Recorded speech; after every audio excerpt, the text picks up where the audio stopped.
Joining us now, Republican Governor Rick Snyder of Michigan. He calls himself one tough nerd. What are the three ways, by your own self-reflection, what are the three ways in which you are currently the biggest nerd? Nerd is a person that loves to learn. And actually, I've been getting picked on this week.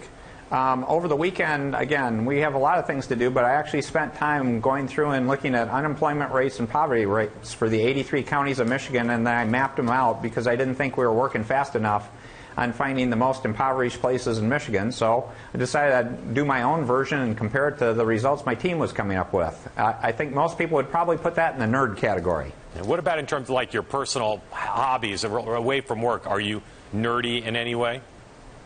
Well, again, we talked about it. I love to water ski. I love to smoke meat, those kind of things. Those are great hobbies I enjoy. But I do enjoy reading a lot. So I enjoy doing research on different historical periods. History is something I really love. So I sort of set aside time to say what periods of history can I learn more about and where I should be doing research. You don't seem nerdy to me. So one of the cool ones is I read a book just a little while ago on the Panama Canal. Well, I was going to say, until you brought up reading about the Panama Canal, I was going to say, you don't seem nerdy to me. You seem kind of swashbuckling, but... Well, I appreciate that. I get feedback. The funny part is when people pick on me and really hate the nerd term, they tend to be people about the same age profile I am, and quite often they're probably a nerd themselves. Governor, I understand that when the sobriquet of nerd was laid upon you, there was no one who agreed more with it than your wife. Is that true? That's true. Yeah, she actually is the fun person, and so we're great. We're opposites that attract, and Sue makes life a lot more fun for me. Okay, we're going to ask you a couple questions now actually about politics and policy. As you know, there's a presidential campaign just getting underway. One of the issues in your party that people are kind of focused on as a big role is immigration. I'm curious what you say to people in your party and in the country who don't support a path to legal status for the 11 or 12 million undocumented workers who are here illegally. Yeah, well, immigration, I like to ask people, step back for a minute and let's do the list of things that made America great. And I challenge anyone to say you don't come up with immigration as one of the top 5 items that made our country a great place. And so I don't focus just on the illegal immigration question. It's how do we create a comprehensive reform that embraces legal immigration. And the easy illustration is how many students do we get coming here? It's in the thousands that are getting master's degrees, PhDs, that we go through this process. They love America. They love Michigan. They want to stay here. They want to build companies. They want to raise a family. They actually are net job generators. And we have a process where we tell them when they're done with school, they have to get out. To be blunt, that's dumb. As you know, though, Governor, there's one of the big challenges that there are 11 or 12 million undocumented here in this country.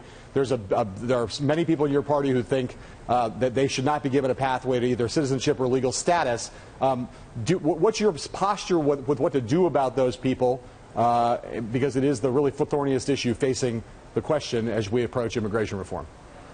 Yeah, we should come up with an answer, and I think there should be a legal path, but as part of that, it's part of a comprehensive solution that would involve strengthening our border, again, making sure we're doing the right things there, and also making sure that we have the right disincentives for employers in terms of the job creation side of this.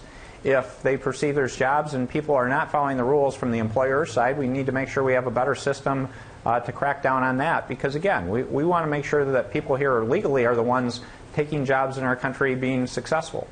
Governor, you've talked about the possibility of entering the presidential race because we don't have enough Republicans already running or thinking about running. As you look at the current crop of candidates, potential candidates, what would cause you, as you assess and reassess, what would cause you to enter the race to run for president in this cycle? Well, I've really expressed, I enjoy being governor of Michigan and doing that. What I would say is if you look at the national race, not with respect to me, but in generalization, the things that stand out is one, I think there should be a strong preference for a governor.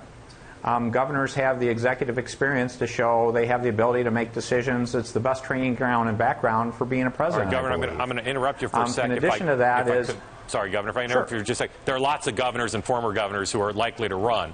So I just want to come back to you. What would cause you to decide to run for president under the current circumstances as you look at the people likely to run? Yeah, well, a couple things I would share with you that, again, I don't want to create the speculation on the point, but what I would say are concerns that I have with a number of the candidates out there is I think there's too much of traditional politics still going on. I think in many respects, if you look at Washington, the issue is it's a place of blame and fighting. And I think we need problem solving to happen in Washington. We need efficient, effective, and accountable government.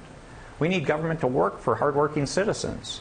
And so that's something that really needs to take place, and it's about changing the political culture in our country. If Scott Walker, Jeb Bush, Chris Christie, Mike Huckabee, if they all run as governors or former governors, is that enough problem solvers and not blame placers for you? And that means you don't need to run or think about it? Well, I'll let people make their own evaluation. Again, this is the thing that, again, when you hear the narrative and people are traditionally out there talking about running for something, they like to use the word blame and fight way too much. And I think we need to bring people together and we need to solve problems, and that's how you bring solutions to Washington. And the contrast I would give you is look at Michigan. In Michigan, we took on and dealt with three of the biggest issues in our country that get to effective, efficient, and accountable government is we balanced our budgets, we dealt with the deficit question, and we did tax reform. Those three things need to show up in Washington. And they are based on problem solving, not fighting or blame. So, Governor, again, I'll just ask you one more time. With all due respect, as we like to say around here, you're sounding to me like a politician, not an outsider, not the plain-spoken guy I know you think of yourself as. So I'll ask again, what would cause you to run for president?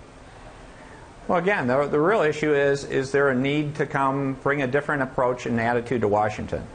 And that's something that as the candidates go out and announce and talk about how they're going to approach this issue, that's something I hope all of us, including me and all the citizens, look at to say, is this really the long-term solution we need for our country or not?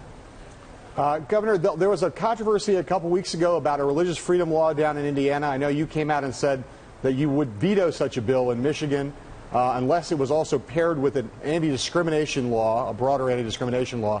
If a broader anti-discrimination law in that context makes sense, why would you not want to put forward such a proposal and pass it anyway? Well, what we had in Michigan, actually, this was prior to Indiana, and we had a proposal by the former Speaker of the House, where he came out and said, we have an issue in Michigan with Elliott Larson, which is our Civil Rights Act, does not include sexual orientation in terms of our civil rights law. And I don't believe in discrimination, and I encouraged them to say, let's have that discussion. At the same time, the concept of RFRA came up. So he packaged both bills together, and I thought in the context of dealing with both issues at the same time, that could be a solution that could make sense in our state. Unfortunately, our legislature didn't move forward with that, but I've encouraged them to continue a discussion, particularly on the civil rights piece of it. Right. Governor, who's the best president the United States has had since Ronald Reagan? Well, let me put it this way. I don't see a lot of value in terms of doing ratings or grades on situations like that. Because, again, too often we take something as a positive and trying to say you're probably trying to blame somebody for anyone, and I don't believe in blame. I didn't ask you who the worst president was since Reagan. I asked you who the best was. Well, again, there's been a number of presidents, but, again, I wouldn't want to single one out in that process. Again, I would say the issue today in front of us is not who's historically been president, but how do we get an environment where we get Washington working together to actually go solve some problems. Governor, I'm curious, the current president takes a lot of credit for saving the auto industry in your state. How much credit do you give him? Well, what I'd say is a combined effort. If you go back to President Bush and President Obama, it was an effort to really stabilize the automotive industry. And what I would say is that was effective in terms of making it happen. Was it the most efficient way to do it? That's a question that could be asked, but I think it was important to get done. And I did support the rescue in the sense that the entire automotive industry would have collapsed otherwise. It wasn't just about one or two companies. It was about the whole auto industry, which would have affected the whole economy.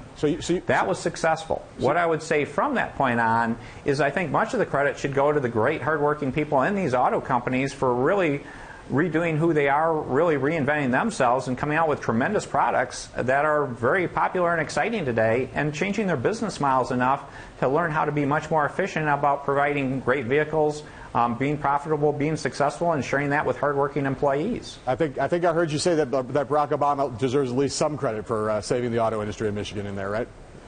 Well, again, I think that's a fair statement. Again, with President Bush, they did it together, and it's something that was important, and we're seeing some benefits from that and tremendous success from the auto industry. Michigan's the comeback state, and the great part is the auto industry is part of it, but most of our job creation has been outside the auto industry. So I'm very proud to say we're number 5 in the country in creating the most private sector jobs in the last few years. Nearly 400,000 private sector jobs have happened in Michigan in just 4+ years.